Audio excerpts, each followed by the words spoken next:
All right, so we're kind of back again. I'm just realizing that there was a lot of lag in that, and I was thinking I was going to figure out how to fix it.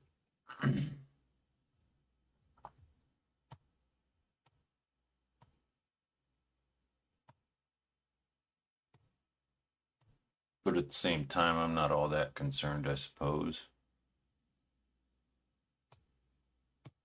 Uh,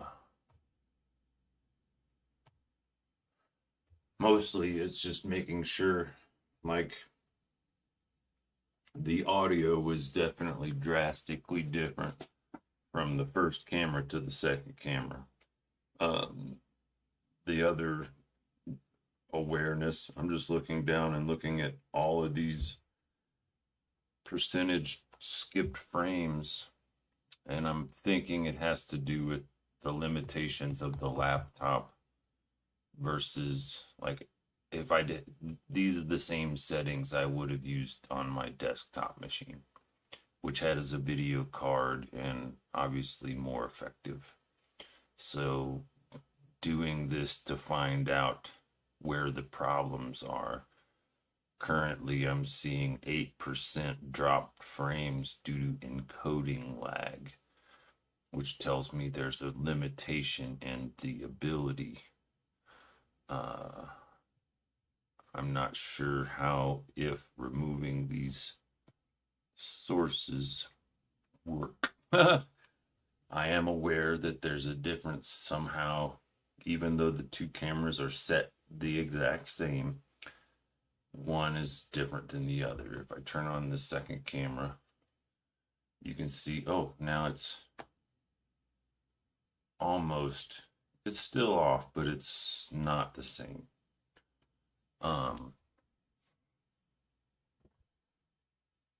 As long as the audio, which is good, is in sync with the main camera, that's what matters most. The other question is it the processing? Is it the encoding? I'm looking at my stats, and still I'm looking at 5.3% skipped frames due encoding. That does seem smaller than it was before I removed that extra input, so maybe it does have an effect. I was also acknowledging, I said in the video that the hot chocolate miracle meal protein drink in the form of hot chocolate would be half a meal or so. The other half of the meal, the essentially grape nuts, Clem bar, and hot not milk. I don't know what else to call it. It's like hot milk, but it's not milk. It's non-dairy milk, and it's not cream. Essentially, it's from as I gather it, it appears to be a mostly harmless substance that's mostly the corn solids. Like when they get corn and they remove the corn syrups, there's like fiber and solids that are left over. I think that's what this stuff is.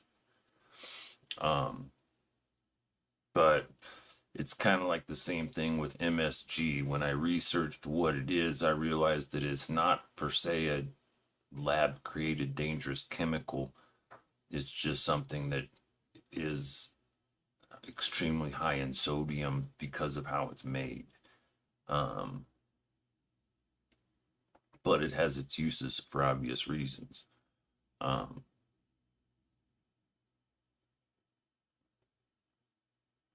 I guess this is better somehow because now I'm down to 3.2% encoding lag. And again, I'm not sure what, I don't feel I've changed anything.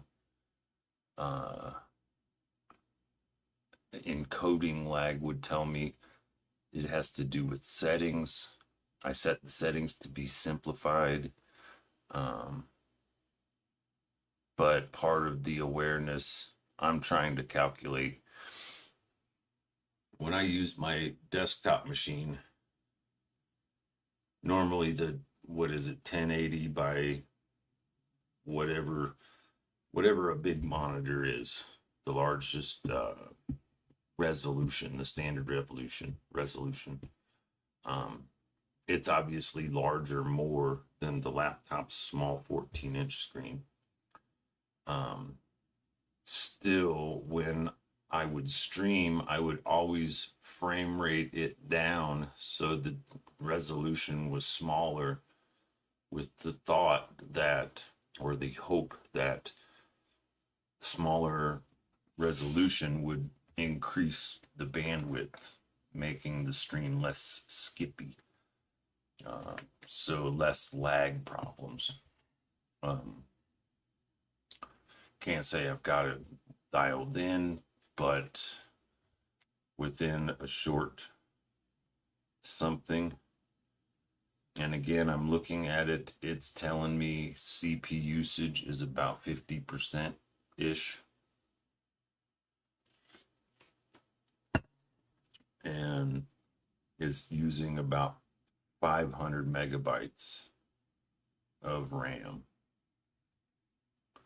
So there could be settings that I'm just unaware of, but that's why I kind of have to force myself to go through these things.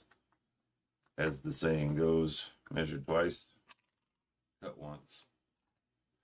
And since I have two rulers, and this one I just learned does this neat little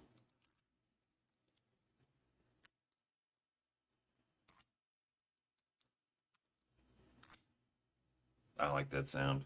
It reminds me of those things on a door, behind a door, the little springs. I don't know why, it was just interesting, something that we did as a kid. I did as a kid. Now I'm checking my pockets. I got memory chips, lighter, pen, phone, mini lighter.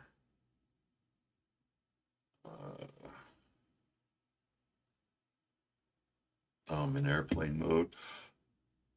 Oh, excuse me.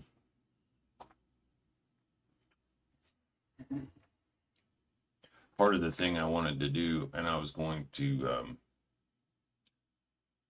try to keep it in mind.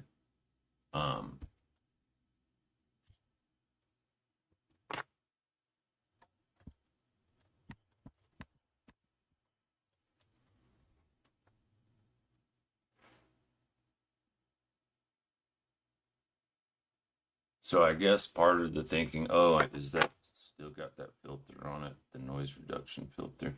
It might. It does.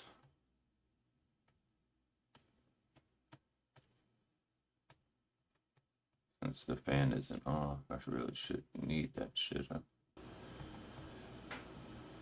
So that's my minus 40 decibel noise floor.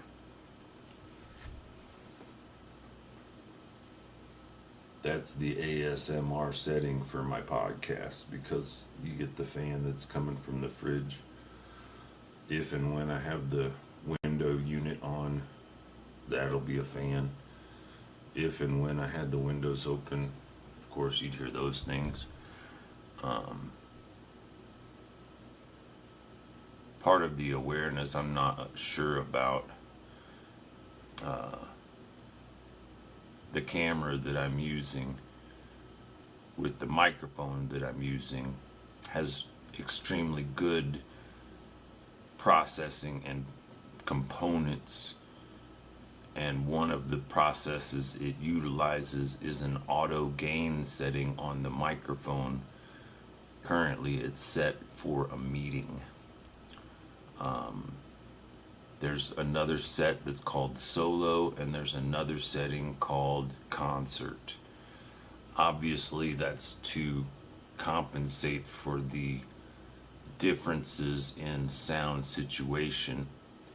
The way I imagine it is a meeting would keep the room open for other sounds more than solo, and then concert, of course, intends to be able to pick up a wider spectrum, again, without causing distortion or being too high of a volume.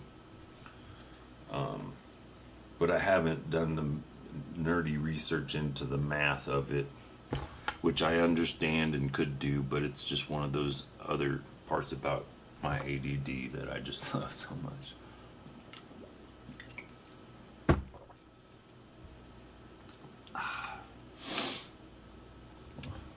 They say in the Buddhist and other Eastern philosophical traditions that the source of suffering is attachment. That would incline one to believe that the attachment to the outcome of something would be the source of the disappointment. But if I hold no attachment to it and I just do it, I can then figure it out. Like, I've been sensing a desire, a function to utilize my experience to help people in need, in this case the California fire people. But I imagine there's tons of people that are trying to put stuff out there that's bombarding them with like businessy things, and they need free, just freely I receive, freely I give, knowledge and information on how to survive, especially if they've never, ever done it. You know what I mean? Like, when you're a stagehand, when you're a musician, when you're a traveling performer, either on the stage or behind the stage or wherever in the event, you live a certain way because of the lifestyle, the job, the work that you do. A popular trend recently, not recently, last 10, 15, 20 years, since the 70s, has been van life or vehicle life. People realizing that the cost to live in a house is the same cost to live in a vehicle, except the vehicle isn't attached to any place, meaning you can travel while living. Most people would live, work, retire, and then travel. Other people, like in my dad's situation, he was in the military, so he grew up traveling. When he got out of the military is when he wanted to settle down. He essentially worked until he could afford to retire at 60 something, 72 maybe. I think both of my parents made it to at least early retirement. I think my mom lived to be 68 maybe, but I think she might have retired when she was 65 or 62.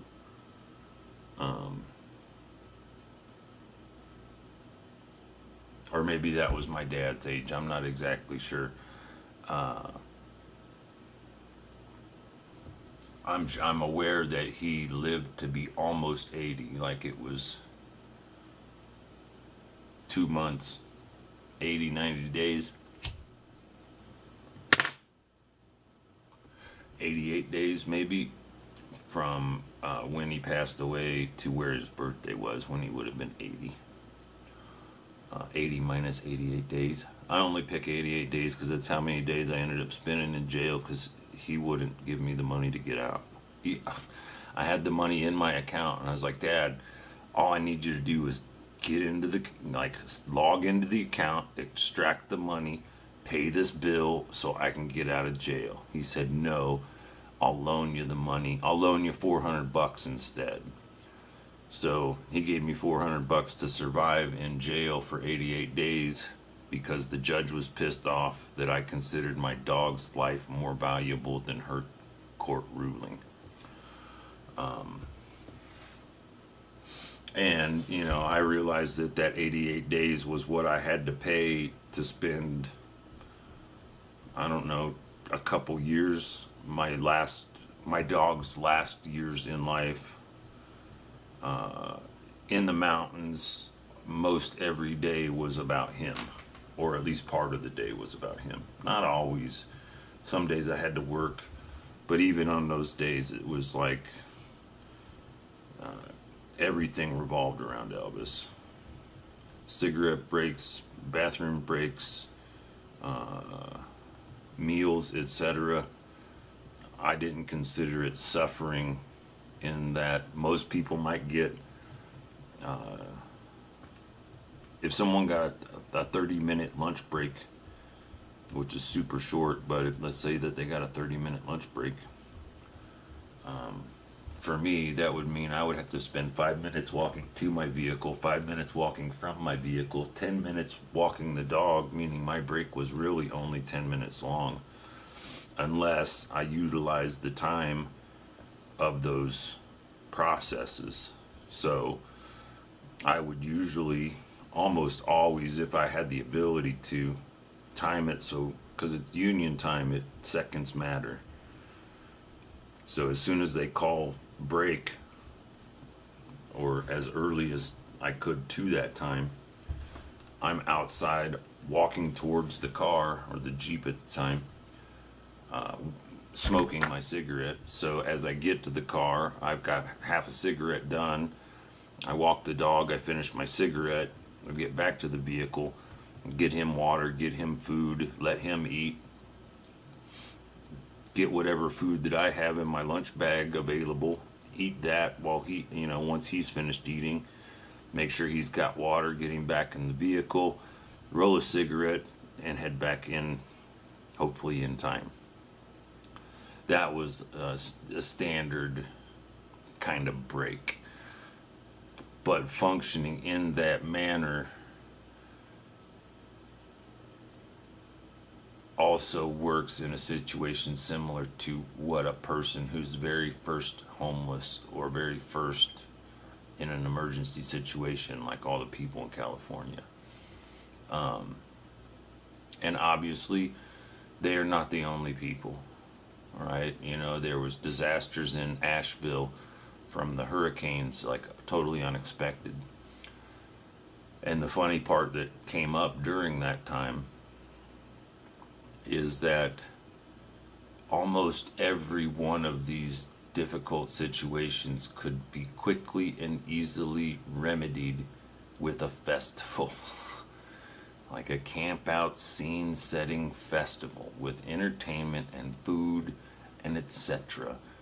The difference is those things would not be for a cost. They would just be there for the community. The only way to do that, obviously, is if all of the people would be volunteering, and or all of the supplies would be donated. But by having some groups that already know how to do it, enables them to then move that to other situations. Now, in the California situation, there was a group of guys that were food vendors that had 500 hot dogs and an idea on how they could help the small little community they were in. So they said, hey, tell everybody to go to this one place and we're going to cook up hot dogs, maybe play some music, and give people a place to be. And they did that, and then this crazy huge thing happened to where they organized into a collective where they could do this and not just feed emergency people, but homeless people anywhere maybe. And it's one of those things that the system would not approve of per se, but the reality is this: any society can be judged based upon how they treat their homeless. Here's why. As soon as there's a natural catastrophe, a natural disaster, everybody becomes homeless, or can become homeless.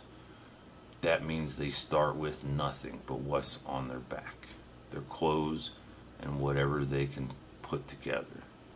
If they've never lived in that situation, I guarantee you the biggest problem of most people, if they don't have a vehicle, is where to put it. If they do have a vehicle, it's still going to be where to put it. Because if you got 3 people's bags, like, you got to understand, if I'm a hippie kid and I'm trying to get to the next festival scene so I can work the festival and get camping and lodging and food and all of that stuff paid for, which sounds like I'm volunteering, but I'm a professional about it because I'm getting paid in trade. Because I have camping, I have something to do, I have people to do it with, I have all of those things happening, and that makes the time pass and enables my days to be spent helping others enjoy their day. Another buddy of mine did a thing during, I'm trying to remember, Elvis was around, and the reason, like, he invited me to be part of the Cyclown Circus.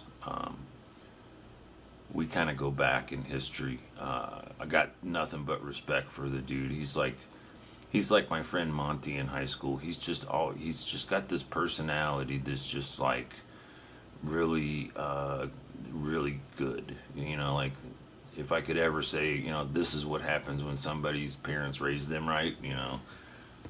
Super creative, mom super supportive, but definitely not stuck in any pigeonhole. Anyway, he was the first person to introduce me to the idea of, like, not using toilet paper, using water instead, just because of the paper resources. And the same reason as to why to be vegetarian or a vegan, and, you know, not because of health reasons per se, but in an awareness of what supporting that business does to the planet. Anyway, he did a thing called Cyclown Circus, where essentially they bicycled around Europe to war-torn communities and offered entertainment and some type of centralized support services in the same way that these guys are trying to do with the food thing. Now, the only reason that I bring that up is because during that time of working with Joe Mama originally as a cannabis baker and butter maker for people with AIDS and cancer patients and stuff in San Francisco,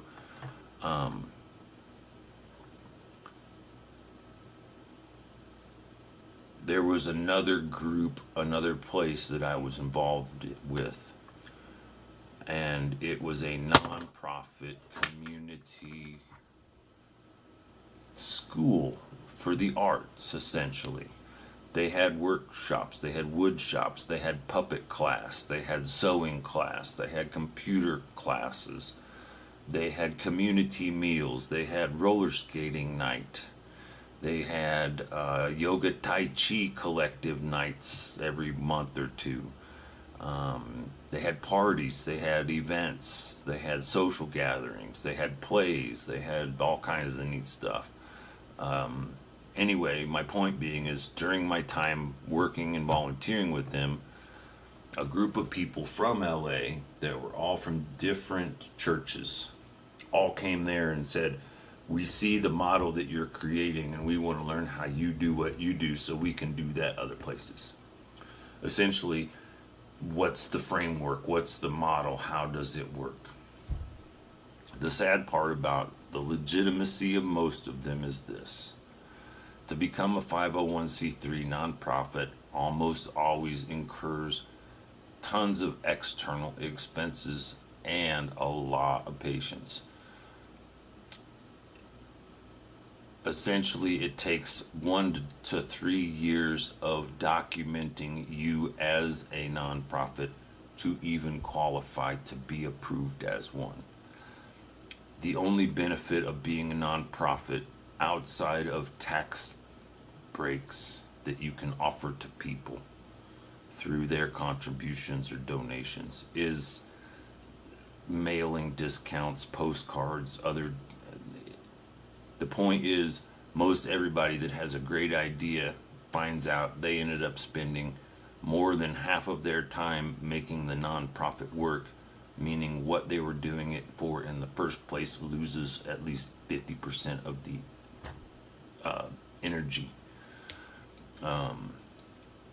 Still, in an emergency situation, there is nothing different than a Red Cross camp, than a Burning Man camp, than a festival, than a concert.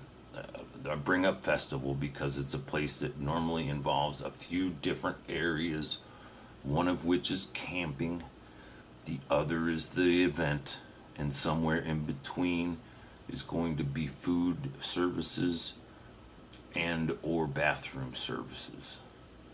But from camping to bathrooms to food to event, that's essentially all you really need. In an emergency situation, the event would probably be some type of entertainment for some of the family and or kids to be distracted and babysat while another party or person in the group goes through whatever paperwork processes there are for being signed up for the benefits or services or grants or emergency funds, insurance, whatever. Documenting how these things are created and what percentage of people are required.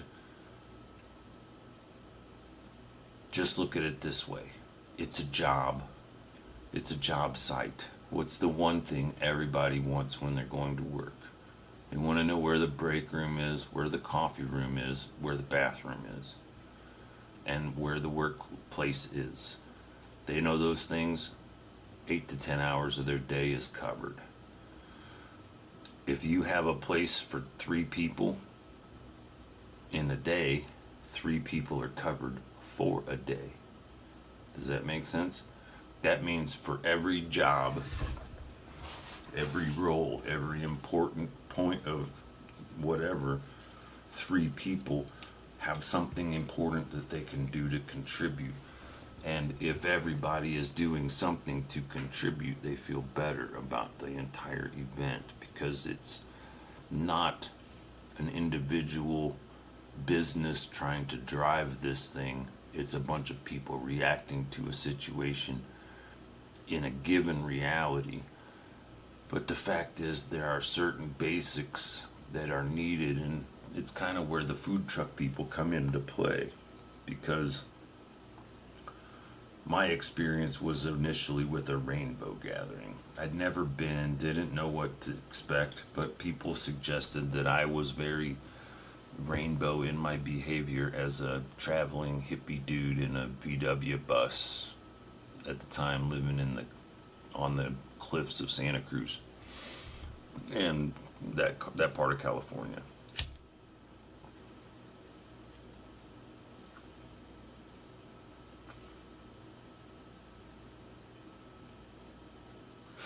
It's potentially the last one I got, so it's a little bit more packed than usual.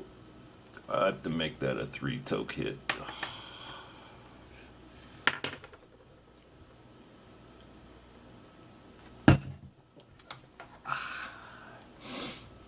Oh, I closed my other window. I wonder if that is what helped the dropped frame rate, because I don't have the web browser open.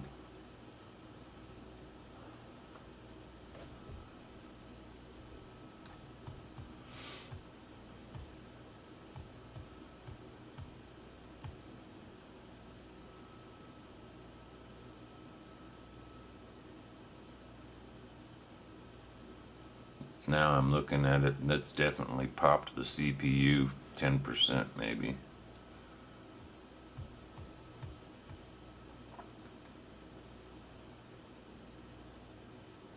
I'm also curious if in this part of the stream, if it oh,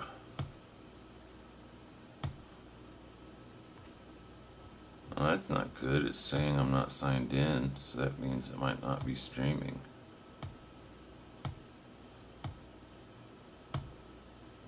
I think part of the problem is it might have stayed signed in Come on, retard. Fuck, I hate slow shit. Always block. View my channel. Live. Yeah, live.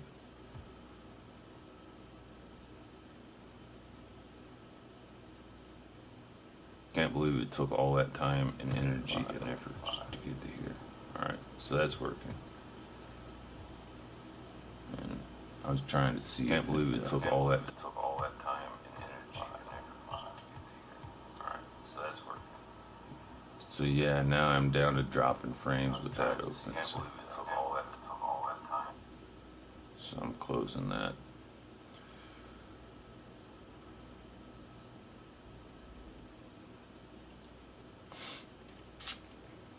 But yeah, part of the reality within all of this is I'm on day 2 of, or is it 3? I think my initial thought was Mondays and Thursdays are my days that I can think of as physical active days, because my physical condition, it's weird, you maybe can't tell, like when I was looking at the video of the kitchen thing and the food stuff, I was acknowledging, I was like, man, I'm really holding my neck like it's all right, because it is messed up. My neck is literally messed up, and so no wonder I'm like acting all like funky. But I don't know, it's just seeing myself acting a way I wasn't aware of is, I don't know if that makes much sense, but when you're in pain, it changes the way you move. Because you just don't want to move in ways that hurt if you can help it. I'm still trying to get used to all this fuzz. Usually I have this like battery powered hair trimmer with like little clip-on depth deals. This part doesn't bother me because it's down here. This really bothers me because I don't like it on my lips. I don't like that. This is just always, I don't know how to put it, scraggly. It never looks like a beard, even if it's like, I don't know.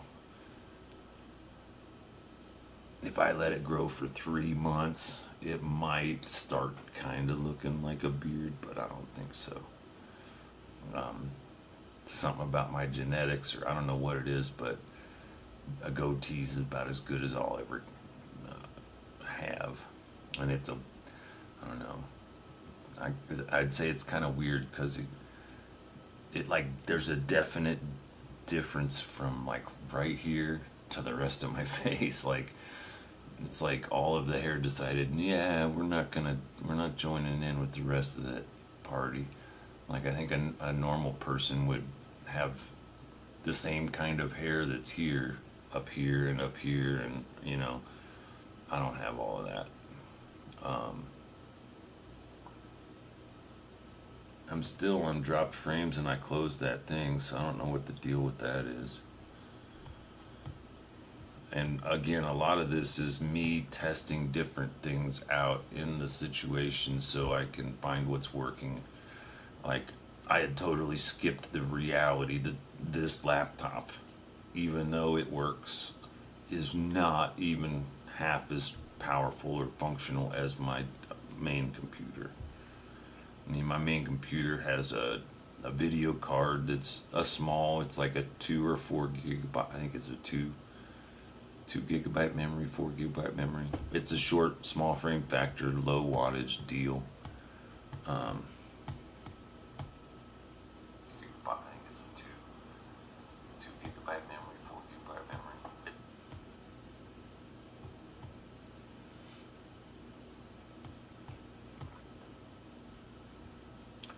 Part of the other thing I'm learning, and it fucking pisses me off. It's like, you can't see it, and I'm not sure. Well, I guess I'll see if it makes a difference.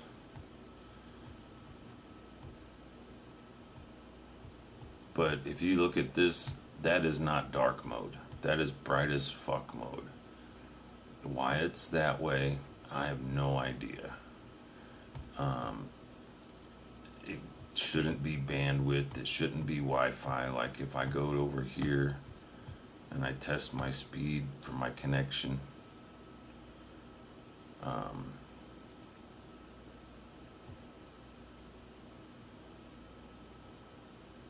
and I'm just watching what the stats say.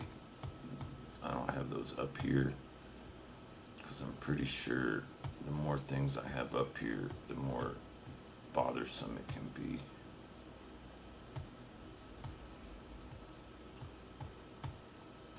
But damn it, bless it. Those are the stats of the stream.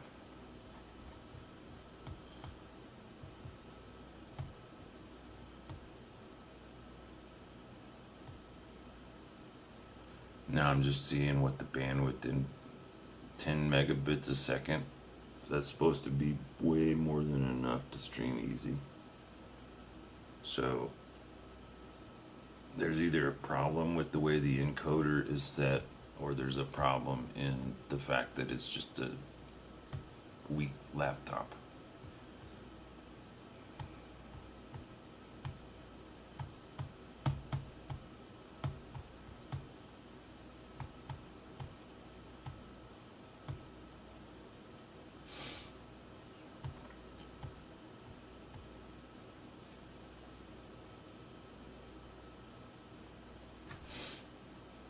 But part of the reality is doing these different tests and things show me where the encoding lag is happening.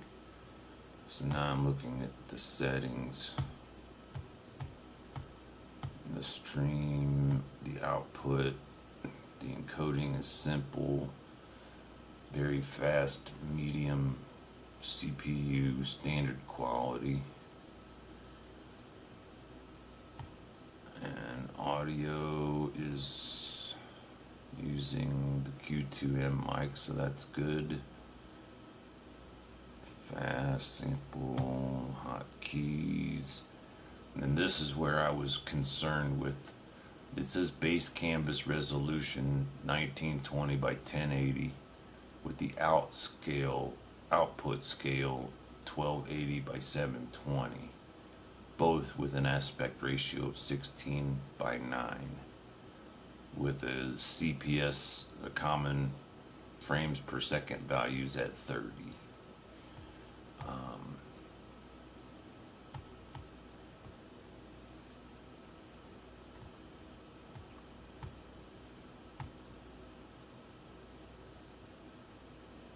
And the video is not recording. Limited color, extra blah blah blah.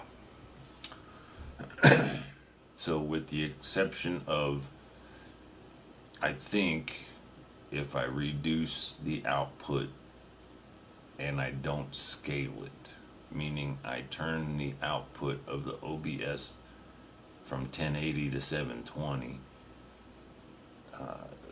that might change the process so I won't have these encoder lags.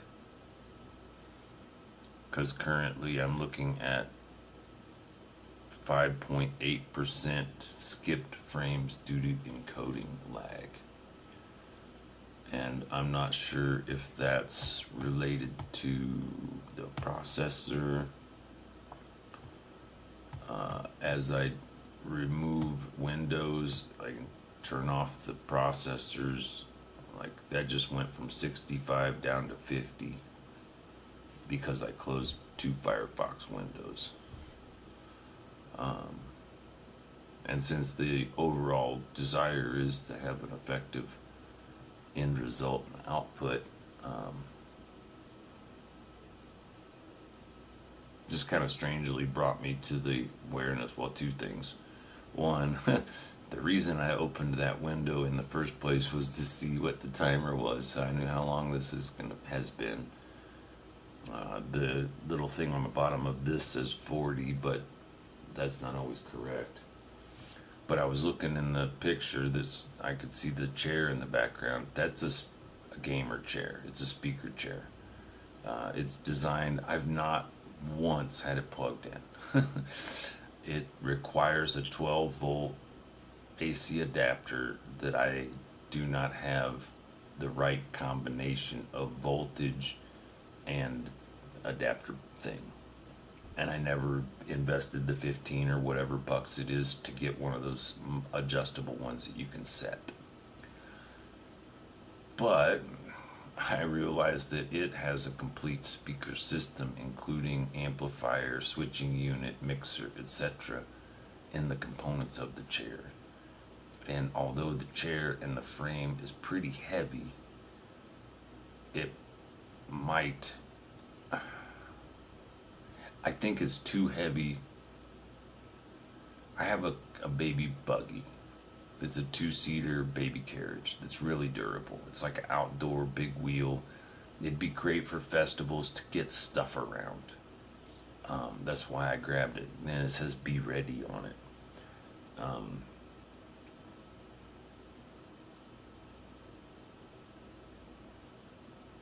I'm still maintaining my preoccupation with the festival concept, mostly because that's a lot of where my experience comes from, but B, living in that reality, or at least being prepared to live in that reality, should make losing or changing my current reality less difficult, because I'm not as attached to things. Like, it's been watching and seeing the devastation and the, how do you put it? It's like all of the people in LA that are going through this are instantly beyond homeless. Like, they are past the homeless scale. Anybody that was homeless living there is now in a worse situation because they never used to have to compete with all of these other people for survival stuff. But at the same time, they can see how when it's not them, you understand, it's not the degenerates, it's not the outcasts, it's not the broken people, it's not the vets, it's not the druggies, it's not the drunks, it's not the homeless, because they're all people that used to have homes and now don't, and they don't have a clue how to survive. So the first thing that they would do in a wise situation is ask a homeless person.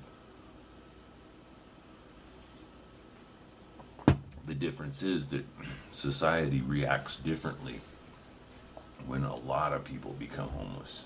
Like the camping life, the vagabond life, the travel and work where you can, bums versus tramps versus hobos. All of those lifestyles were created out of people living to survive as best they could during the Depression era. And all of those people were essentially trying to learn how to navigate from metropolis or city to city where they can find the work to somehow recover.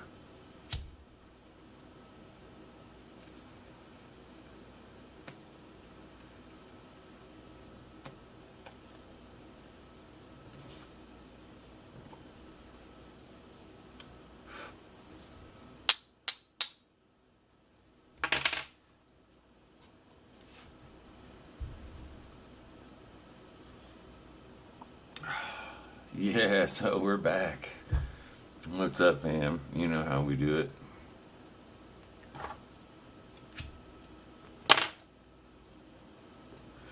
"44 minutes isn't a bad place to start, right?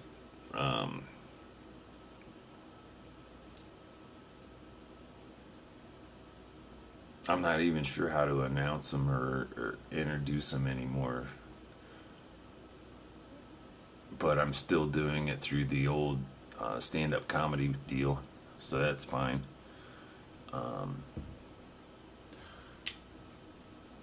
I guess if anybody out there has ADD like I do, they won't be surprised.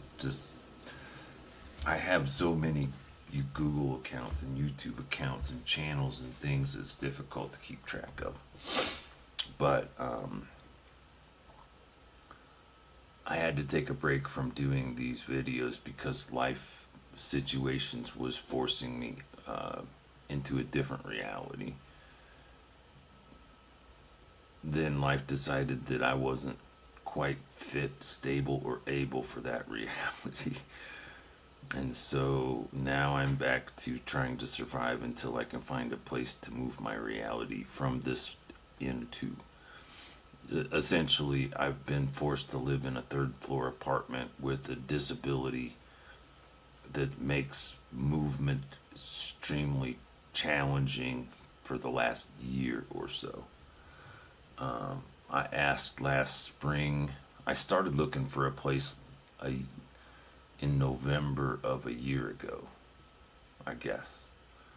Like it was November through March, and then I kind of gave up because these people that were supposedly helping me wouldn't, couldn't. They just wanted to get money for pretending to help. They didn't ever really want to help.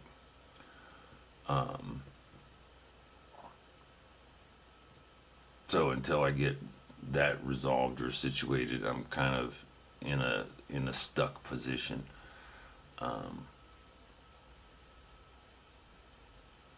But the system is set up so the only people capable of navigating it are social workers. If they made it so people could access the services without the workers, there wouldn't be all of those people with those jobs.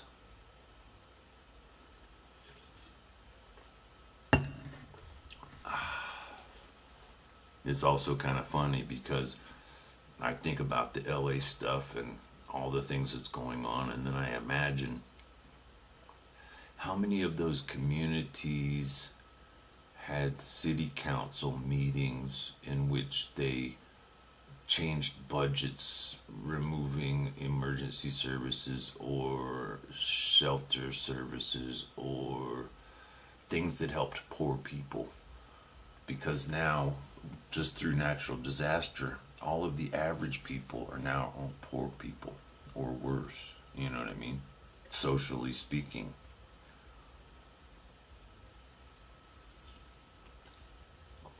The one, I guess, variance is most of those people are considered victims of a tragic situation, which is true.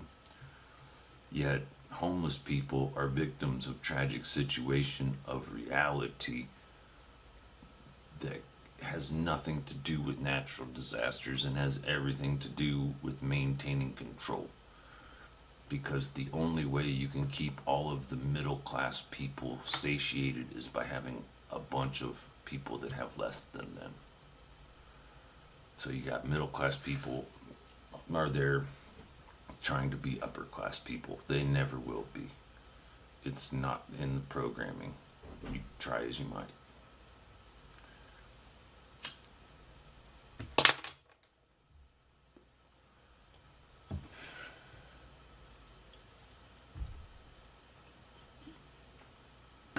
I often forget,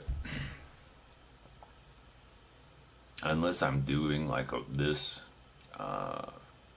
with the intention of recording, like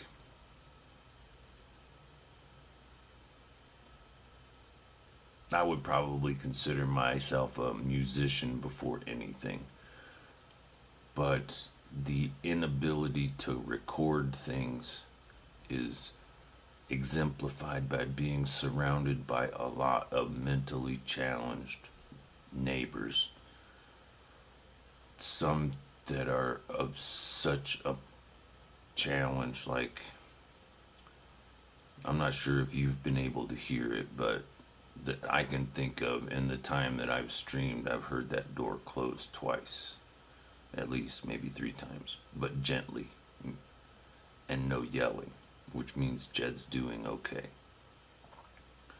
Jed or Jeb, I don't know which, if it's a D or a B, but he's a neighbor guy. Seems to have like a touch of the Tourette's or something like it. Last night he did 5 laps, never stopped yelling the whole time. I mean, like, the dude spent over an hour walking through the hallway, down the stairs, down the street, to the office, back around to the other parking lot, back to the other side of the building, up the stairs to his apartment, grab a cigarette, come back out, never stops yelling. And that's one lap. Most nights it's 3 laps, sometimes it's 5. Each lap could be 10-15 minutes. I don't know. I just hear it here, and then if it's still going on, I hear it in the other way. Of course, without the fan, and now that might be the bathroom fan. That's not the refrigerator.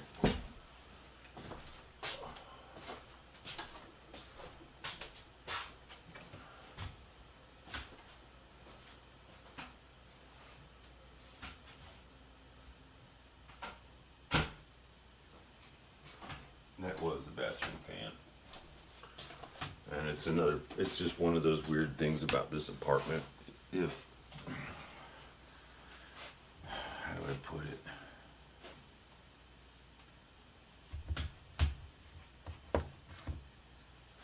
In a normal situation, the only way that this window unit, the heater, air conditioner works is if the window in the back room is open, because the air is blowing in and there's no place for it to go.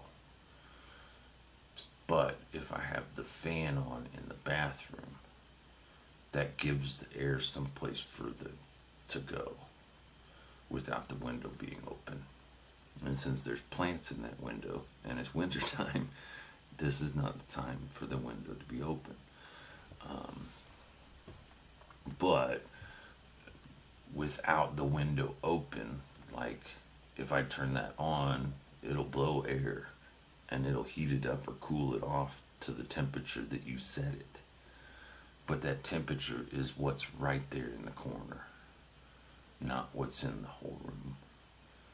So if the room, like if I walk to that back wall by the fridge over there, and you can see right above my head, back to where I was, right there is a box on the wall. That's the thermostat.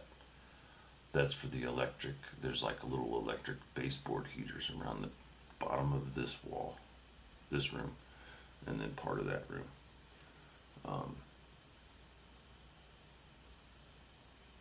I say that it's there. I can't confirm that it functions, because essentially all it's meant to do is heat the exterior enough so the place doesn't freeze.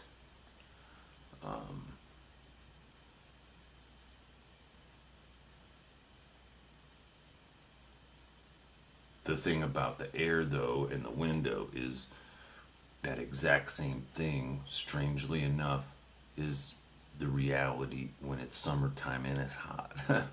Because then you're dealing with cold air. Because this room will be extremely hot because the windows. And then the back room is extremely hot. So if you start blowing air out of this, it'll cool off the space right in front of that, and then the rest of the place stays super hot. And then again, it's, you know what I'm saying, it's like, it's weird that you have to have the window open for the air conditioning to work, but otherwise it just doesn't.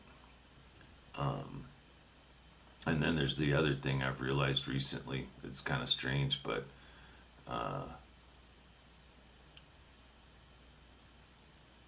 when I first moved in, I probably didn't pay a whole lot of attention because my goal was, unpack, get everything in its place. Since I'm doing that in reverse for the last 3 months, like everything has been in a box. I'm like, I am getting the fuck out of here so as soon as possible. I'm just packing everything up and being ready. And if it takes another month, if it takes 2, I don't care. I'm going to keep living this exact same way until I get the fuck out of here. Because I don't like the reality that I can't comfortably leave my apartment, regardless of the shitty neighbors, regardless of the ghetto cunt and the other people that she's I've had to deal with. Jed's the least of my worries. Like, he's just loud sometimes. He's got his issues, and I feel for the dude. The office asked me to complain about him. I'm like, no, he's the only one that tries not to slam the door. Like everybody else that's been, like, some of the people, like the thief girl next door, she does it to make sure everyone hears her. Like, she's that meant there's something wrong with her head that she has to feel as if everyone hears that she's there. Like, that's what gives her her validity, is being loud. I don't know how to put it. The interesting reality, I think, and part of the thing I've acknowledged, I don't sit in the quiet much unless I'm doing one of these things. And when I do is one of the few times that I remember, oh, right, the other reason I keep the fan on and the fan on and the fan on and the noise happening and the music happening is because it drowns out all the noise that's otherwise normally here. Mostly from over there, some of it from down there. And like I said, on occasion, it's almost always late at night. It can be any time of the day, but it's almost always late at night when Jed does his laps. And it's like, yeah, whatever. I get it. That sucks, but at least he attempts to be considerate of others. The other people intentionally try to be inconsiderate of others. Like, they're only happy if they're, like, how do you put it? It's not like inconsiderate or inconvenient, but it kind of is. If that makes sense. It's like inconvenient to have to deal with that. But at the same time, that turns the idea, like if I was trying to record me playing music, like recording a song, no. Dog would bark, people would yell, shit would happen. I'd just go, oh, let's just see if my laptop will keep up with my other machine. Can I still stream as the test? And also, how do you put it?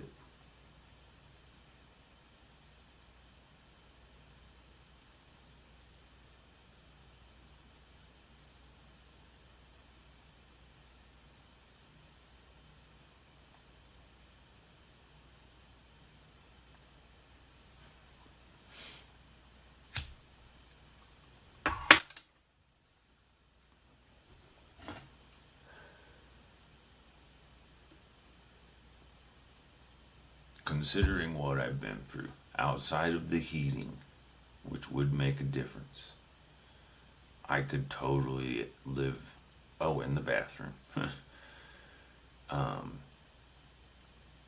But I don't really need the stove. I have hot water, I have a pressure cooker, I have a toaster oven, I have 2 toaster ovens, I have a blender. I have a kitchenette's worth of appliances that will work with electricity. My point is this.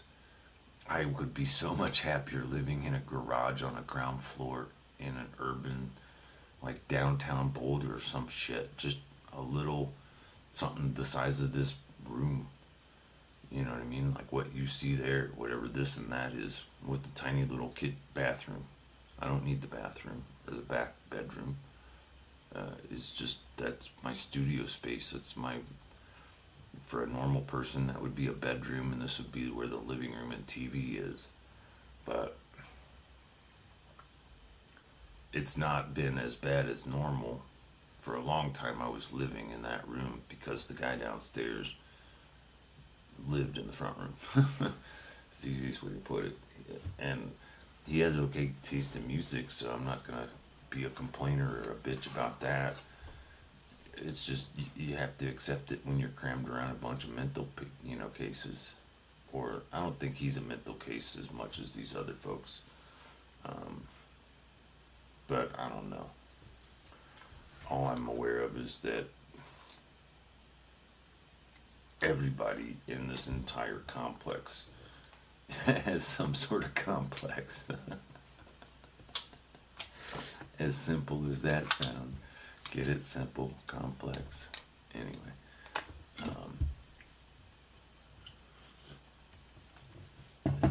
Coffee's still pretty hot, and it's 12:45 in the a.m., but that's only 13 hours into my day.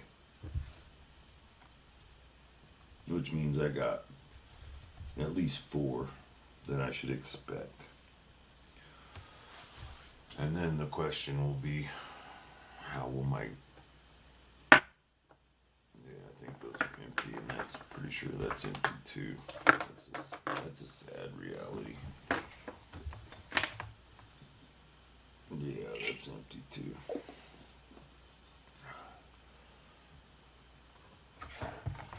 Normally when I get my weed, I put it in, like, the most recent... The most recent purchase was 3 different kinds. And I was supposed to get almost an ounce. I got charged for more than an ounce and got less than an ounce, but whatever. Learning process. Find a new place.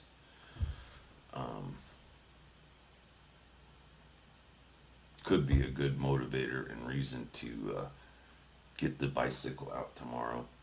I still haven't put I haven't test driven the metal baskets attached to the bike because it makes it wider and heavier. And that's not a huge deal. But when you have to take it down 1, 2, 3 flights of stairs to get it to street level,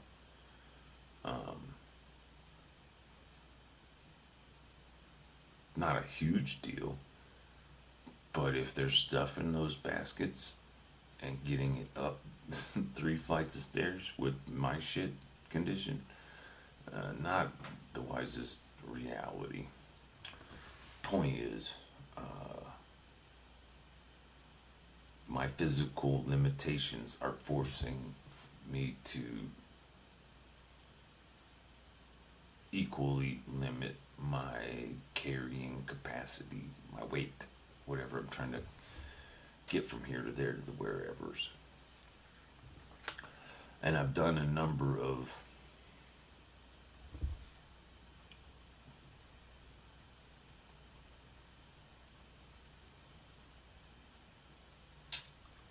I don't know how you would put it,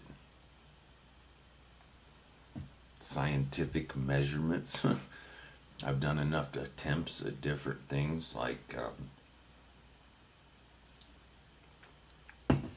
one of the things I did with the bike just to test its ability, its functionality, because it's been essentially sitting unused for a couple, 3 years. But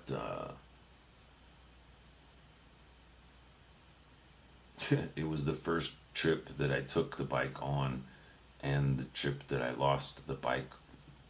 I had a better bike lock and setup, and I lost it somewhere along the way. But I got the bike onto the bus, and the bus took us to the north side of Boulder, which saved us about 8 to 10 miles of pedaling. Of course, I probably did 5 miles of pedaling between here and where I got on the bus, because I was just farting around, making sure that the bike worked before I got it on the highway. Because from there, it was 2 hours of pedaling from Boulder to Lyons, which wasn't horrible, but was not as easy as I had hoped, but not as difficult as it could have been, for sure. But, excuse me. And then I got to check out Lyons, which was educational, and it was fun. I met some cool people. And then I remember I pedaled out of the gas station right about 10, and I got to the bus stop right before 11:30. And that was another, I don't know how many miles. But from mental memory, I think it was about 25 miles of pedaling that I calculated I probably did. as far as the 12 or 15 miles from here to, and that doesn't really include the miles to the bus, just after the bus, I'm calling it 12 to 15 miles into Lyons per se, and then another 12 to 15 miles back to South Longmont where I got on the bus. After I got there, I got dropped off at the Boulder bus station, and there I transferred over to a different bus that dropped me off essentially half a mile from the house. I think it's a half a mile.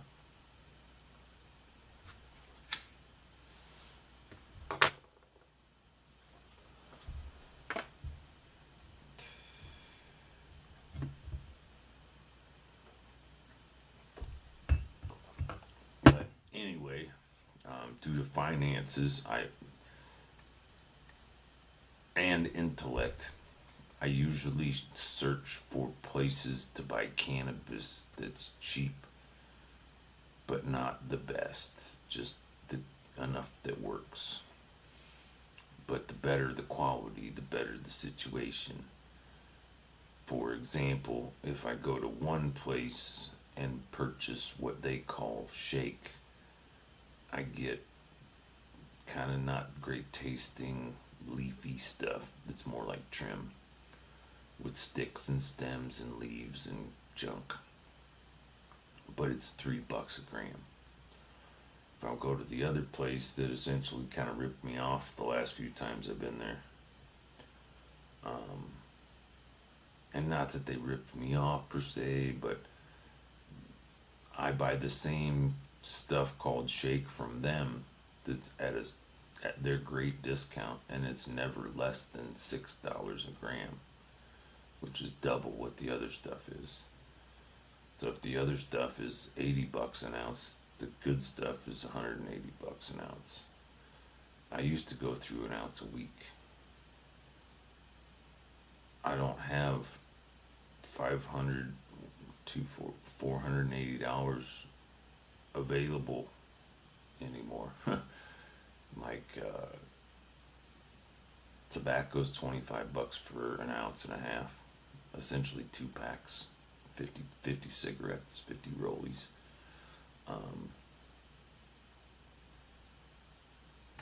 I would say, from looking at the ashtray today, was a similar, mildly productive but more mentally stressful recovery day, because I see like 10 butts.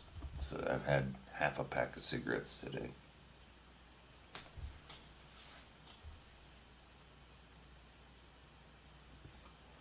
And if I remember correctly, last night, I collected what remnants of cannabis I had and piled it up, and it was probably less than a joint, so smaller than a gram. So that's been what I've kind of limped on today.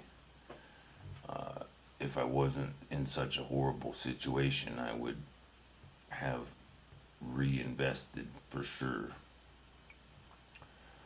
But it's January 14th, meaning half the month is through, and I've got 3 days of weather that permits outdoor activity, which needs to include emptying that room into the dumpster, and, well, not dumpster, recycle bin. There's a few dumpster items in there, like the mattress and a couple broken chairs, maybe broken TV, or a TV that needs repair. I'll probably still set that outside of the dumpster, because if I had the money and was keeping it, I'd keep it, because $40 means it's a 50-inch TV that'll last another 5 years or longer. And more importantly, it's the same brand and remote as the other 2 big screens. Like I have, if these are 24s, then I got 42s or bigger, 48s maybe.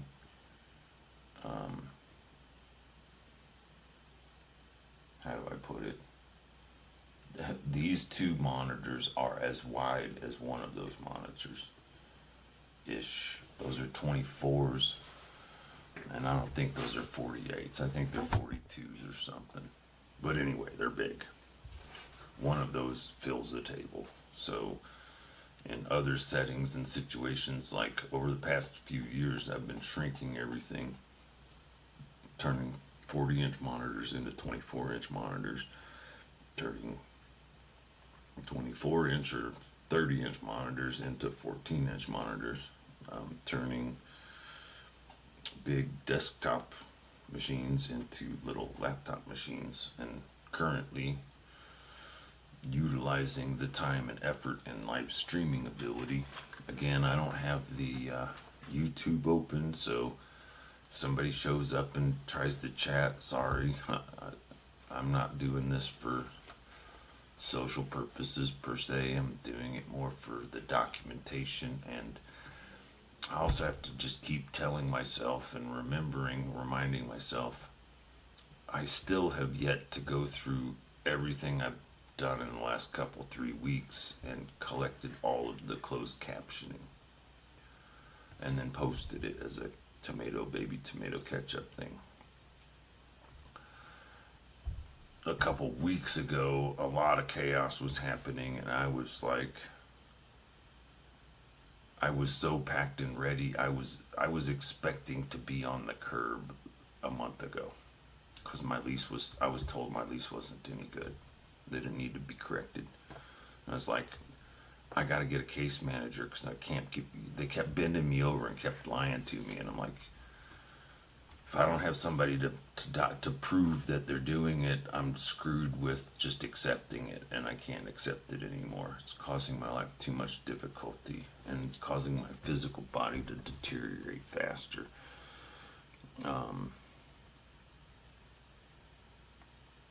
That in essence is stealing. It's taking from me life ability.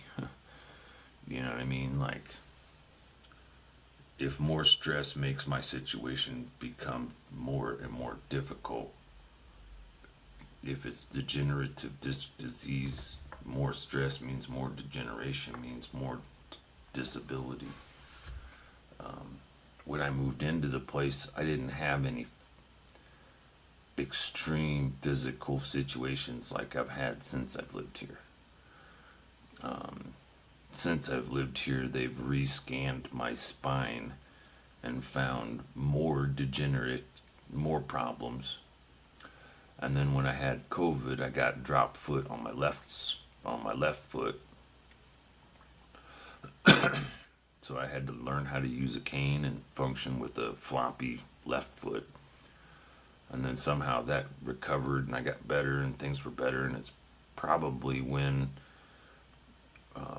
once I got better physically and was able to go out on a daily basis, I would intentionally take most of my smoke breaks outside, meaning I would roll a cigarette, roll a joint, go outside, lock the door, make it to the floor. Wasn't worried about or using a cane.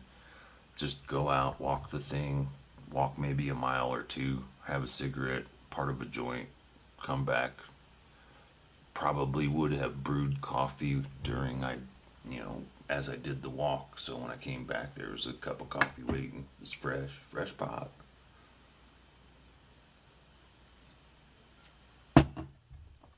Oh, totally unrelated, but I was watching this Billy Bob Thornton thing today, and as soon as I saw him, I was like, I don't know, it was kind of funny because he was wearing two hats, and I wear two hats a lot. Like, this hat is almost always on my head. I actually cut it open so my dreadlocks would fit through it, so it'll keep my neck warm and my ears, because otherwise it rides up, because it won't go down as far. And then I'll put a baseball cap on top of it. But he had a stocking cap with a fedora hat on it. And it was funny because the other day I was up at the Whole Foods, and I had asked a girl a question. I saw her refilling the hot food thing, and I was like, how often do you do that? She's like, 4 times. Told me the deal. And then she said, I like your hat. And I said, oh, thanks. Well, which one? Because I didn't think of it, but I was wearing 2 hats. And then I thought, well, that's kind of, I don't know, original, unique, and trend setting, and something I've done to myself a bunch of times. It's like, I remember seeing somebody, and I didn't know it. Like, they were copying me. Because I would wear a baseball cap because it provides a brim to keep the bright lights out of my eyes. But I'd wear a stocking cap because it's cold, and the baseball cap didn't have like ear flaps or whatever. And then I saw somebody else. I was like, man, that's cool. And he goes, dude, why do you do that all the time? I'm like, I do. Oh, okay. Well, I don't know. It looks cool on you. I don't know. I don't know where they came from. But anyway, the whole Billy Bob Thornton thing is, like, when I saw him, it reminded me of Johnny, in that he's an actor. He's a musician who became an actor more than an actor with musical talent, I think. Anyway, he mentioned something about something that he did, and the way that he met the person was because he's a Cardinals fan and he was in St. Louis. And I'm just like, having grown up there, I'm just like, that's like so weird, you know. And part of the weird thing about the Johnny Depp and the Hunter Thompson and the Gonzo journalism and all of these weird connections is like, both Hunter and Johnny are from Kentucky, where I grew up. Well, they're from the east side. I was from the sticks.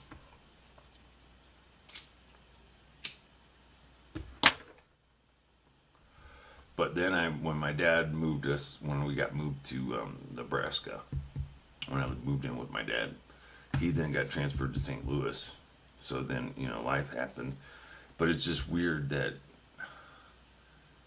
the actors I tend to appreciate often have talents that we share in music that I wouldn't have otherwise known about. That makes sense. Like, I'm aware Johnny plays. I'm aware now more that other people play. You know, like Fred Armisen, I know is a really great drummer per se, but other instruments I've seen him play. But Billy Bob Thornton saying he was, you know, he talked about being a musician and his love for St. Louis Cardinals and this, that, and the other. I'm just like, that's just so weird. It seems like somebody I'd get along with. Of course, I'm not I don't know. I could just see getting along with him, but not to the point that I'd be like, hey, Billy Bob Thornton, you know, you should know. Like, no. It's like, maybe, but not like that.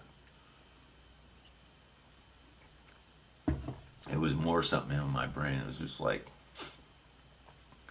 probably should keep that in mind next time I do something like pedal fucking 20 miles to Lions or something. You know, being like, just, I don't know. It's just that kind of thing would definitely happen to a monkey like me. Like, it's happened so much in my life already. It's not a question anymore. It's almost like an expectation.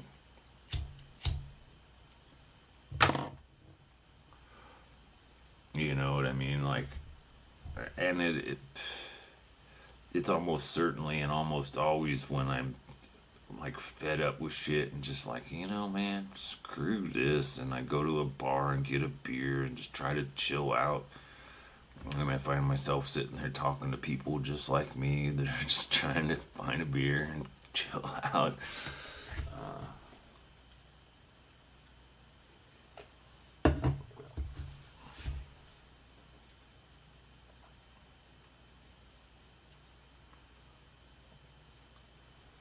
So far, especially with the awareness that the Netterville place is not of the proper voucher, suggests that even though there were 2 apartments that were missing front doormats, number one and number 2, and one faces the parking lot, the other one faces, I think, a stream. So that might be a really nice one. How to get my voucher transferred, I don't know. If that one isn't the right one, that might mean that the Lions one isn't the right one. But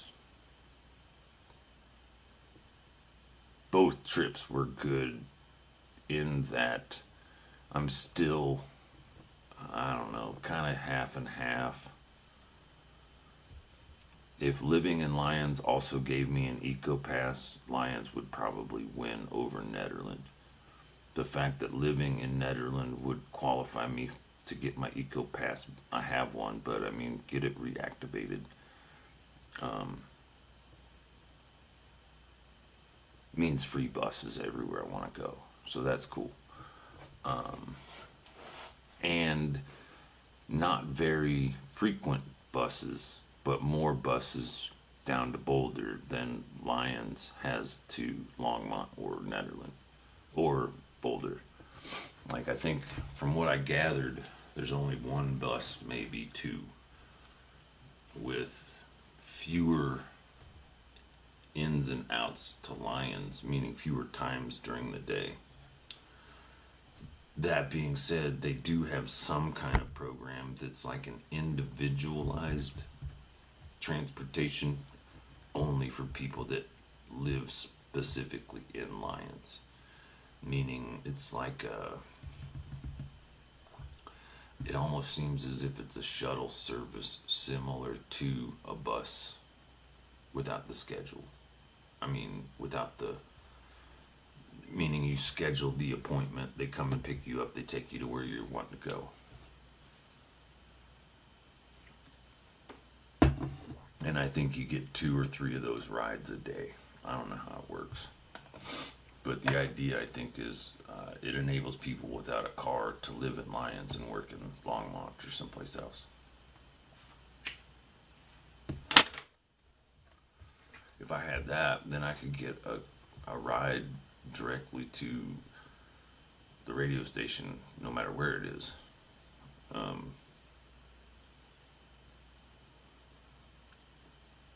Currently, I just see that as one of my best, I don't know how to put it, but places where most of my skills and or abilities might be useful to the common unity of people. But I'm tired of sitting here kind of talking. It's been 1 hour and 23. And I'm also remembering in my brain, I'm not per se doing this for the content. It's like I don't do sit-ups. I don't do sit-ups except when I'm laying down. I sit up. Other times I'm usually sitting up in a chair. Otherwise I'm sitting down on the ground. Anyway. The point is, it's not always for the outcome direct results. Like, people don't do exercises because they want to sweat. I think people do exercises to be in better physical shape, so things that would normally be taxing or enduring on them are less difficult.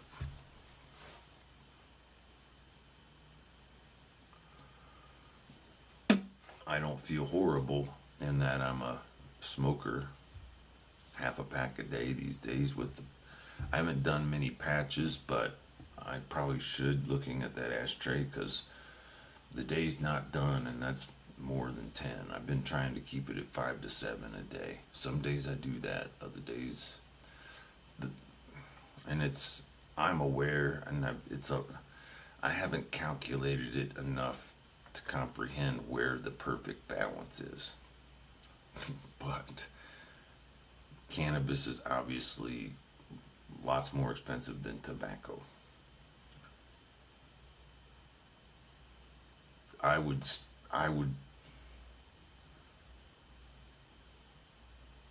couldn't smoke as many joints in a day as I do cigarettes. They have a different effect.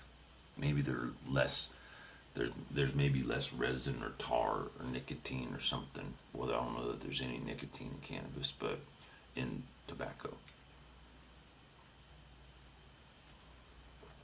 But it's that nicotine and the effects of the tobacco that I've been taught from Native Americans that part of its impact is that it causes our bodies to detoxify. I met a girl who had I've known lots of damaged people in my day, but this girl had a condition in her body. Her body would have severe reactions to toxins. So if she was ever in situations where she was exposed to toxins, her actual medical advice was to smoke a cigarette.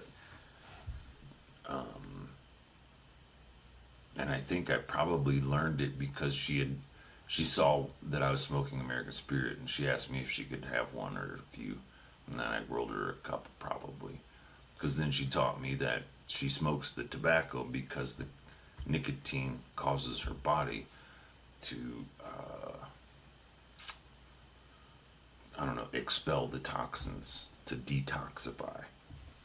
And I thought, well, that's kind of interesting, because for the last 20 some odd years I've smoked American. If I could choose, I'd smoke American Spirits because it didn't have chemicals in it, but there was still something about the effect. And then I'm like, oh, it's something that helps detoxify. Plus, I'm also aware I think nicotine itself constricts the blood vessels, which increases your blood pressure maybe, but also seems like something that would help you wake up, but also something that would help increase, say, digestion. You know, a lot of common people that smoke like to smoke after they eat.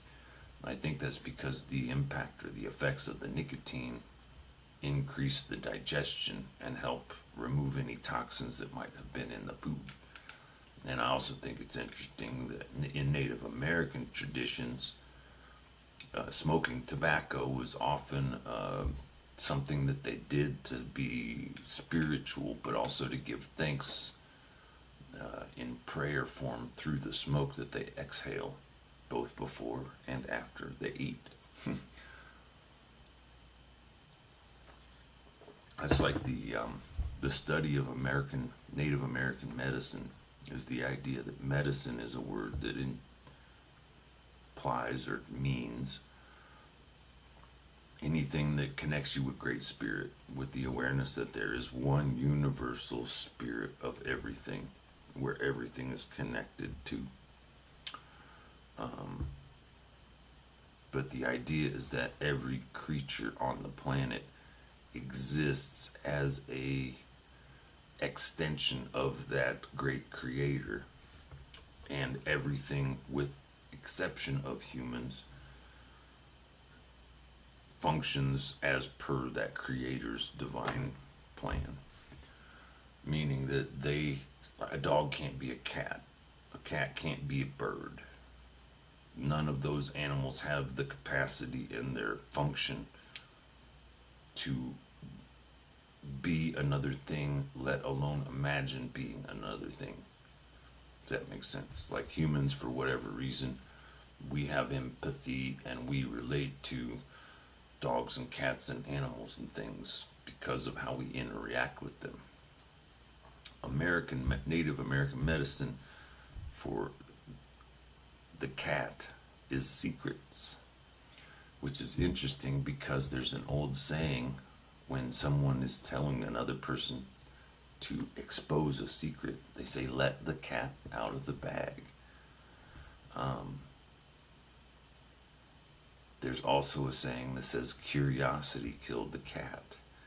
Now, if the cat is a secret and curiosity is a question, then using curiosity in question form might help a person discover, therefore kill, a secret or the cat. So letting the cat out of the bag kills the cat. that ties back around to Schrodinger and his box, his kitty litter. Because the one thing no one ever contemplated is, where does the cat poop? Is he in a litter box? Why is there a lid on the litter box? Or is it a bunch of cats? Then there's a question of how many are in the litter. And why is a bunch of cats called a litter,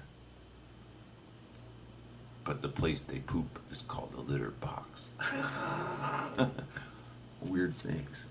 It just, mustache hairs tickling my shit. Bugs me. I know it looks like I'm picking my nose, and if you think I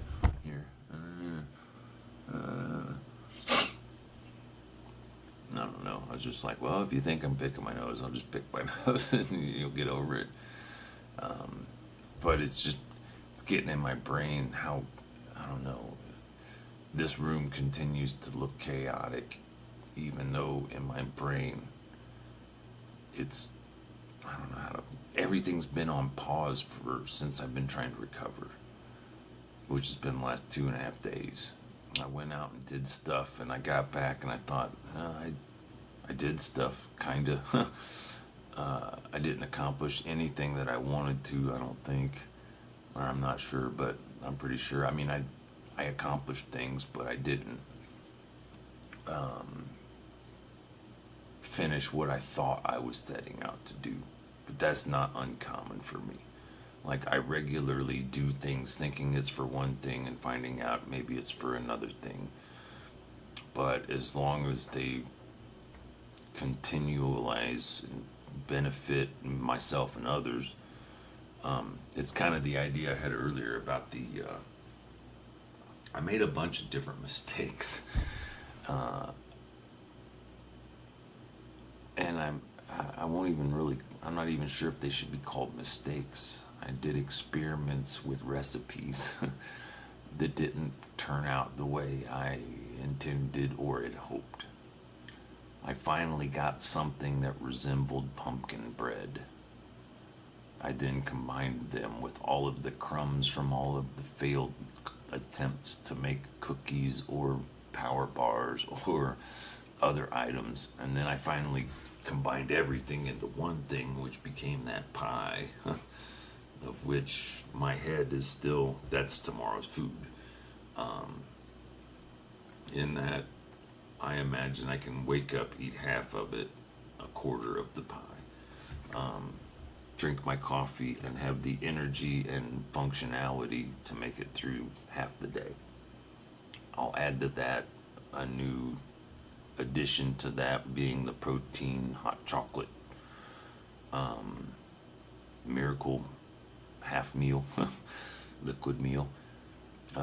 I have noticed, at least today anyway, something in my adjustment in diet has made my backside more vocal, meaning I'm farting more. But that could be, I don't know what, you know what I mean? Like, it could be the addition of eating foods with baking powder, or with I don't know what it is. But my current situation, my appetite isn't even kind of normal, in that at some point earlier today, I remember I made ramen noodles and I didn't finish the brick. And recently, it's not easy to finish like a single serving of ramen noodles for me. I don't think half of an order is really enough, half a brick of noodles. But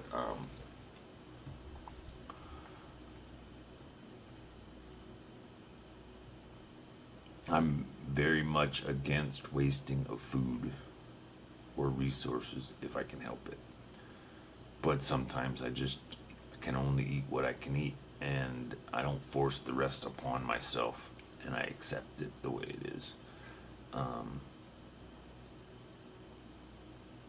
Hopefully a couple of days of resting and recovering, and by resting, all it means is not doing stuff. It's not like I do anything different except I consciously avoid physical activity as it's essentially too painful. Whether it's cracked fingers, tips that I've had to deal with, or back pain, or neck pain, or other physical limitations as a result of any of those things. I could throw on the reality that walking with the cane makes my carpal tunnel really not good. Like, I have to take a couple breaks, like stop and stretch and whatever, every mile or so. Like from here to Whole Foods, I think is a mile and a half, or almost, or maybe from here to, how would I put it? I think from here to Whole Foods and back, without any deviation, is about 3 miles. And when I say Whole Foods, I kind of mean the shopping center, the place where the bank is, and the other grocery store, and the coffee shop, and the stuff. It's essentially the hub of South Boulder. There's, outside of that and a gas station or two, there's nothing down here. Houses and churches and empty whatevers. But it's the ghetto. It's the low income side of town. Well, it's the newest low income side. It used to be the north side where they kept the trailers and where the shelter is. But then they, property investors spent a bunch of money and built up places on the north side. So in the medium and long term, all that does is drive property values up, forcing poor people out. And comprehend just this simple math. The apartment I'm sitting in currently is listed at around $1,800 a month. Not fucking shitting you. Let's just call that $2,000. Because for a normal person, they would spend $100 or $200 in utilities. Let's just call it that. For easy math. That means it would take $6,000 for a person to move into a ghetto place like this for first, last, and deposit. A person on disability is only allowed to have $2,000, so that's 3 times more money than they're allowed to even have. But these places are now full of nothing but those people, because their 1/3 income is really about what it costs to make a profit, because that's what rent was 15, 20 years ago.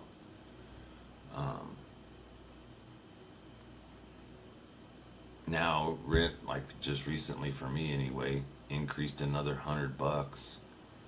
And if I was living at 0, meaning even, because things get more expensive, you can afford less. Things get more expensive, you afford less. Things get more expensive, you afford less. Eventually, you don't have any less you can afford. That's what caused all of this chaos to begin with, because I'm like, my rent just almost tripled. Throw in utilities, and that's more than I can afford. That's too much. So supposedly I was contesting that, but no one told me how or what to do, and as far as I'm aware, it never got contested.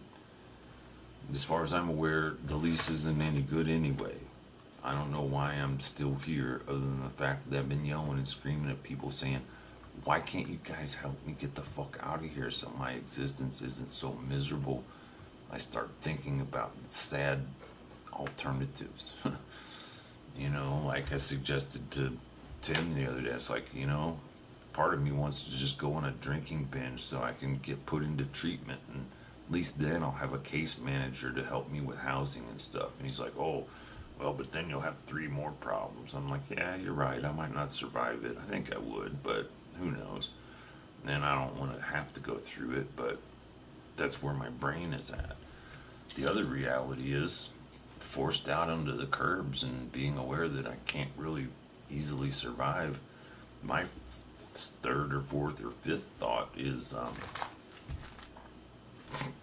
kind of something I learned second or third year of being on the streets in the first place in Santa Cruz is it's going to sound strange, but essentially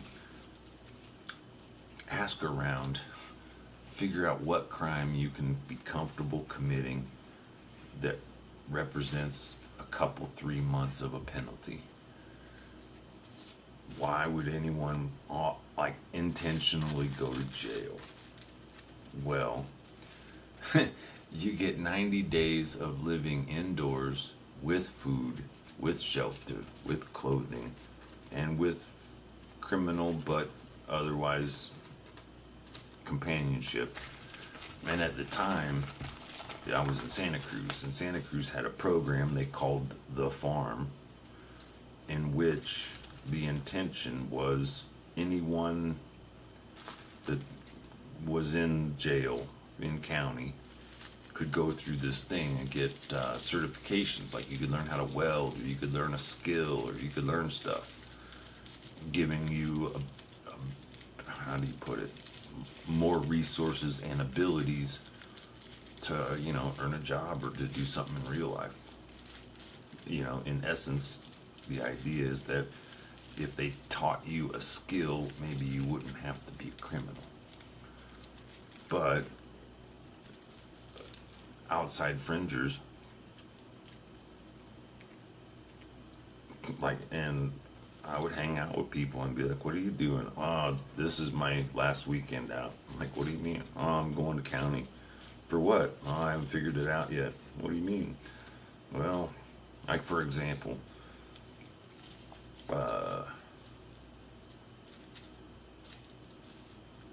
repeated shoplifting or intentionally being charged and booked for drunk in public or other things. There are things that have certain fines and or expectations.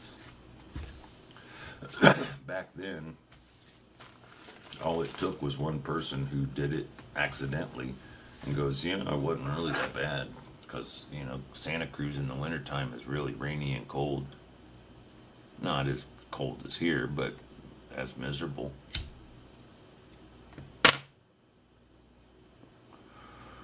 I think there is more survivable because the temperatures aren't as bad, but maybe not, because, you know, here it's drier, fewer bugs, fewer germs, fewer junk.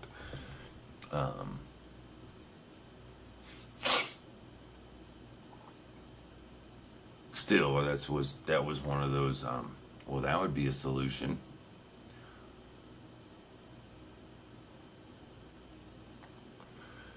Because I guess these people don't comprehend. I acknowledge their inability,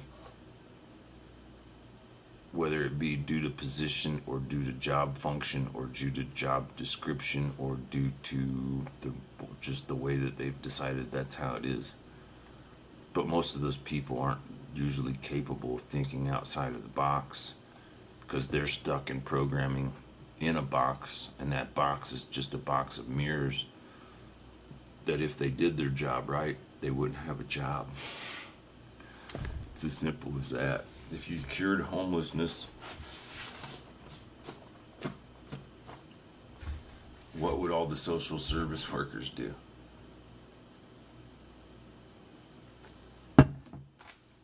Social service workers are little more than babysitters, and cops are generally just hall monitors. They make sure that people have their hall pass, right? License, insurance, registration. And if not, they put them in school suspension. And if they don't do that, then which would be county. And if they don't do that, then they put them, you know, in bigger and better and worse. Every penalty in life seems to be extracting people from social interactions, which basically means if you are a disagreeable personality, all they need to do is consider you a social outcast. If you're social outcast, people would automatically say anything they have to say is worthless. If I tell people I spent 20 years on the road traveling and working festivals, which is true, that sounds different and is received differently than if I said I spent 20 years homeless, which is also true. I mean, there were times I had an address, but more often than not, they were either made up or somehow fabricated because Social Security requires it. So there were lots of times I had to create documents in order to secure required post office box, mailing address, things like that.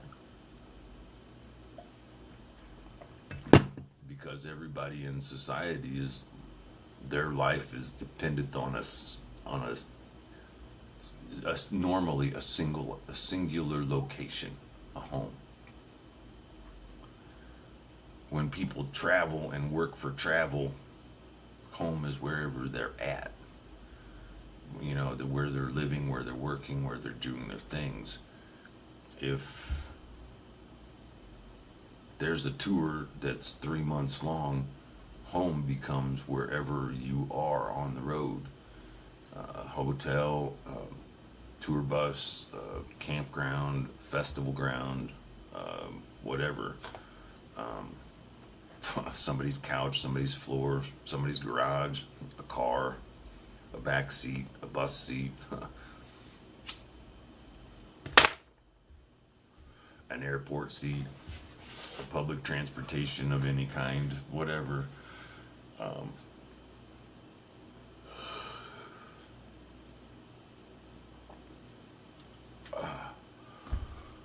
I just realized it's getting chilly and I'm running low on the bean juice, and my day's running low, my energy's running low.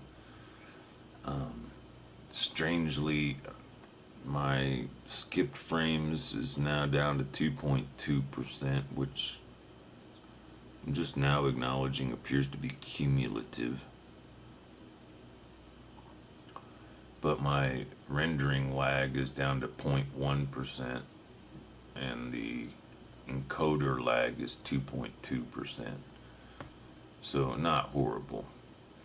But I'll have to review it, see what the end result was like. And then I also got to try dropping the base frame resolution and removing the encoding to test and see if that creates a better end result.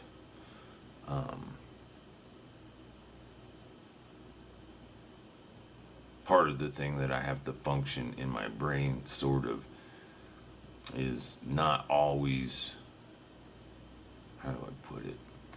I noticed I don't think this way much until I start, and then I'm like, ugh. Most people, when they do these things, the background is intentionally set up so it's got interesting stuff in it. That's not my situation at all. Well, the cooking thing, that was in the kitchen, but all of this other stuff, the only reason I bring that up is that this is my first band's first independent release album, cassette, demo, whatever.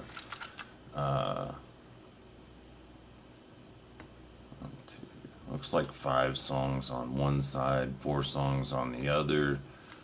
One of the songs says silence, but I'm pretty sure after that, like, we did a lot of the typical stuff, you know, like the fake endings, the song after the song, songs that aren't listed, and on the inside.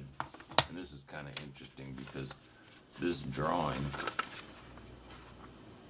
this one here, I I'm pretty sure that the Java word I added, but the smoke was already there. Anyway, our bass player at the time, Ron, I think his girlfriend found that drawing in an Austin, Texas laundromat, I think. Anyway, this is what is called a J card, because when you fold it up, it's in the shape of a J. But it's what goes in a cassette. It's what goes in now on this one, I made this to be this size exactly because I made these at Kinko's. This is half of a sheet of paper. So we have the fold, the end, the cover, and then the fold out. These two are just original art things I did. This one is the drawing that I probably modified a little bit with the computer, but is mostly an original drawing. And then on the inside, we have a band picture, and then all the lyrics of all the different songs. And because I had done a lot of like South by Southwest conferences and study and understanding music business and reading and learning in school and stuff,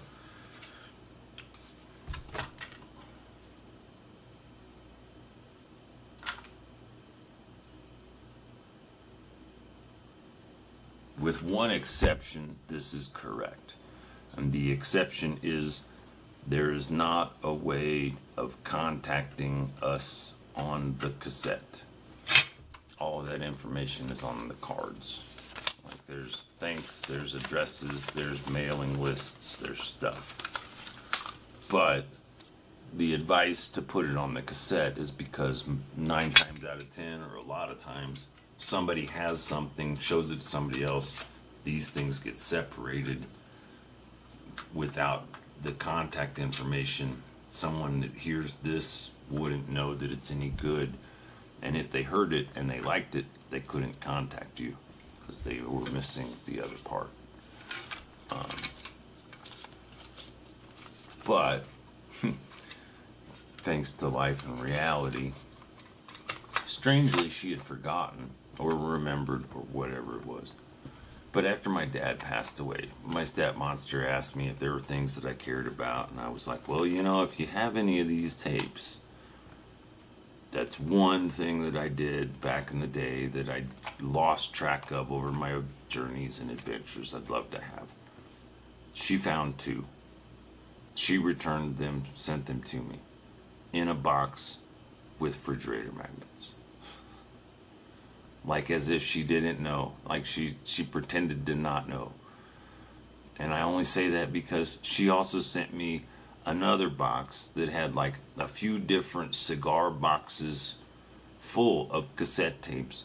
Strangely, none of those boxes had anything magnetic in it at all. So it's almost obvious that it was intentional, and it's the personality that I assume it's narcissism, maybe. I don't know how it's categorized. She's just an evil, fucked up person that does crazy ass shit to people because it's the very last time I remember visiting and having issues. It was Christmas time.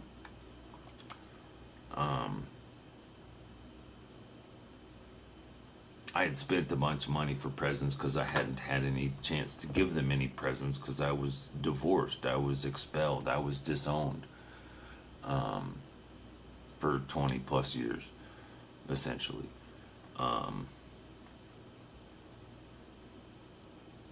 So anyway, one of the gifts that I had given to them was a tablet.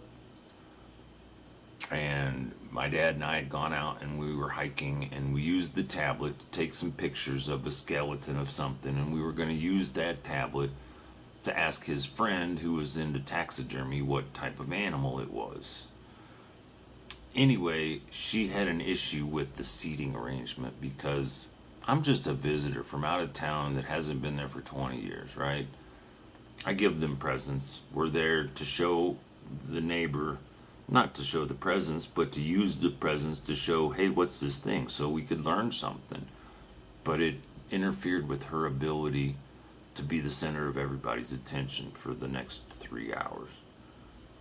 So I eventually just got I was just like, how do you not comprehend that you're being so selfish and so manipulative over everybody in the situation, and then using emotional outbursts as the control factor as to whether or not, like a tantrum. Like, she literally would throw a tantrum in front of everybody. And I was just like, this is fucking ridiculous, right? So I leave and I'm walking outside, and one of their friends that always meets them comes in and just like, what's up? And I was like, what's with that lady? It's just like everything is 100% about her. And he's like, well, what's new? It's like she's been that way ever since we've known her. I'm like, and you put up with her? And they're like, well, yeah, she kind of comes with the package, and if we want to be friends with your dad, we got to put up with her. I'm like, you'd think he'd know that, you know what I mean? Like, he didn't have many friends. I don't know if it was because he didn't want to have any friends, but after he got together with her, he didn't have no friends. The only friends he had were her friends or her relatives, you know. He had a friend that was my Uncle Tim, but her sister divorced him, so he was no longer part of the family. So that essentially removed my dad's only friend in the family. And that's because as one of 9, she grew up with the awareness that she needed to make sure that they only liked her and not everyone else, because that's what gave her the value. I don't even know how to put it, but that's got to be hour 2. We're at 1:57 on the clock, so I don't know if that's 2 episodes or 1 or none or what that was. But again, at some point, when I get all the closed captioning, it's going to be all in one document, and I'll be able to search closed captioning, and it'll bring up every place in every video over the last few weeks that I've mentioned that I'm doing this to do that. The proof will be in the pudding, and it has layers. It's like Duder's head, man. There's lots of threads in and out and stuff.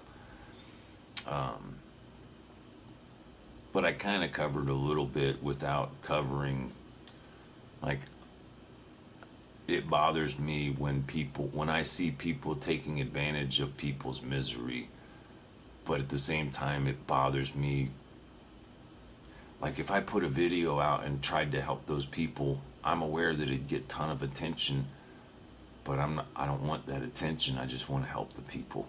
I don't know if that makes any sense, but I don't want what comes with all of that other stuff. I just want to be able, but they can't find it unless, I don't know. It's like that sacrifice of the reluctant Messiah or something. Was that Biplane? I think it's Biplane by Richard Bach. The same guy that wrote World's Greatest Miracle or World's Greatest Salesman or something like that.